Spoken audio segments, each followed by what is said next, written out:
मी कल्याणी. स्वागत आहे तुम्हा सर्वांचं आपल्या नवीन एका व्लॉगमध्ये. तर मंडळी, आमच्यासोबत ना एक प्रॉब्लेम झाला. आम्हाला ना आमचं घर काही दिवसामध्ये सोडावं लागणार आहे.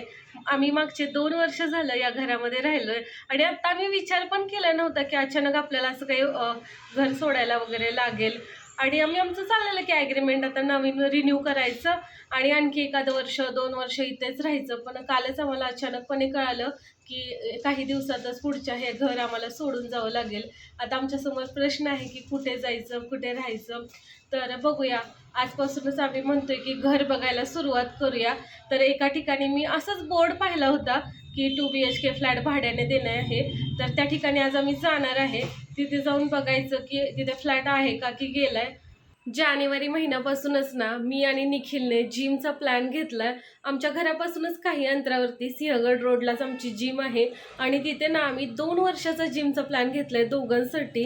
आमच्या मनात पण नव्हतं की अचानकपणे आपल्यासोबत असं काही घडेल आणि आपल्याला घर वगैरे सोडावं लागेल. मग अशा वेळी आपण जिमचं कसं करायचं, काहीच आमच्या मनात नव्हतं आणि अचानकपणे आम्हाला घर सोडावं लागणार ही खरंच खूप मोठी गोष्ट आहे. काय करायचं सुचत नाही आहे. रात्रभर आम्हाला झोप लागली नाही आहे. रात्रभर मनात हेच विचार की आता ऑन दी स्पॉट असं घर कुठे शोधणार, आता आपण कुठे जायचं. आणि माझं असं आहे की मला हॉस्पिटलच्या जवळ घर असावं असं वाटतं, कारण की ट्रॅव्हलिंगमध्ये खूप वेळ जातो. कधी कधी तर मी जेव्हा आधी नरेला राहायचे ना तेव्हा बघितलंय की 1-1 तास मला रात्रीचं घरी जायला लागायचं. ट्रॅफिक आणि पाऊस असेल काय, तर अशा गोष्टीमुळे मला असं वाटतं की जवळच घर असलेलं चांगलं. तर बघूया, आता आपण जवळ घर मिळेल अशी अपेक्षा करायची. घर बदलल्यामुळे जिमचा प्लॅन वाया जाऊ नये असं पण खूप वाटतंय. तर बघूया आपण कसं कसं होतंय आता.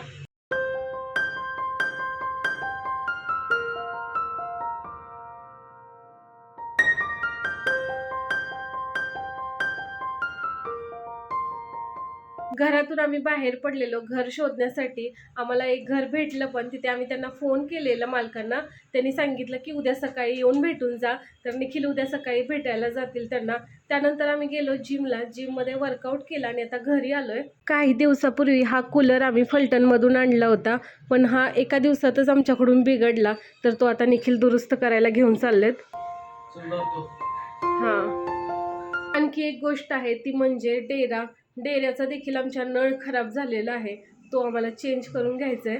कधी कधी ना 5 मिनिटाच्या कामासाठी सुद्धा ना आपण 5-10 दिवस लावतो किंवा महिने वाया घालवतो आणि ते काम करत नाहीये. आम्ही नळ दुरुस्त करायचं होतं डेऱ्याचं आणि हे काम आम्ही टाळलंच होतं. कोणीच लक्ष देत नव्हतं. आता मी 5च मिनिटात नळ बदलून आले. झालेली आहे दुसऱ्या दिवसाची सुरुवात. आज देखील मी हॉस्पिटलमध्ये ड्युटी केली आणि आता घरी आले, फ्रेश वगैरे झाले, जिमला जाण्याची तयारी केलेली आहे. काल जसं मी म्हटलं की आम्हाला आता हे घर सोडावं लागणार आहे. तर मला ना आता भीती वाटू लागली आहे, कारण कोविडसारखीच परिस्थिती निर्माण झाली. जगात सध्या जे युद्ध चालू आहे त्याचा परिणाम प्रत्येक देशामध्ये दिसू लागलेला आहे आणि तो आता भारतामध्ये पण दिसतोय आणि प्रत्येकाच्या जीवनावरती पण त्याचा परिणाम थोडा थोडा का होईना तो दिसायला लागलेला आहे. आम्हाला हे जे घर बदलावं लागतंय ना, ते ह्या युद्धाचाच परिणाम आहे. त्याची स्टोरी मी नंतर सांगेन की का बदलावं लागतंय, पण तो एक युद्धाचा परिणाम आहे, ही गोष्ट तर खरीच आहे. आणि याच गोष्टीमुळे मला आता भीती वाटायला लागलेली आहे की मामाला पुणे पण सोडायला लागते की काय. आम्ही जे पुण्यात राहिलो ना ते फक्त आणि फक्त माझ्या जॉबमुळे राहिलोय आणि आता पुणे जर सोडायला लागलं तर परत कुठे जायचं असा प्रश्न आहे. फलटणमध्ये आमचं घर आहे, तिथे आम्ही जाऊ शकतो, पण जर लॉकडाऊनसारखं झालं तर इथून निघता पण येणार नाही, घर तर सोडावं लागेल. अशा वेळेत आपण काय करायचं, असे खूप सारे प्रश्न आता सध्या आमच्या समोर आहेत. तर बघूया आपण आता गोष्टी कशा कशा होतात ते.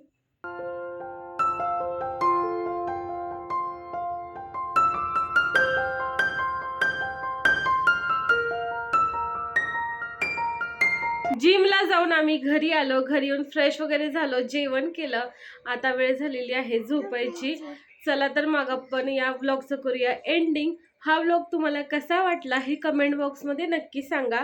जर तुम्ही आपल्या चॅनलवर नवीन असाल तर चॅनलला सबस्क्राईब करा, व्हिडिओला लाईक करा, आपले व्हिडिओ जास्तीत जास्त शेअर करा. Bye bye bye. नमस्कार, मी नित्या खादत आहे टमाटा खाल्ला आणि मी आईला माझा डॉक्टर बोलवणार, मग मला चेक करणार. डॉक्टर. आधी निघतो आता मला डॉक्टर बनवणार आणि मग मी तुला चेक करणार. बर बर चल खेळूया आपण.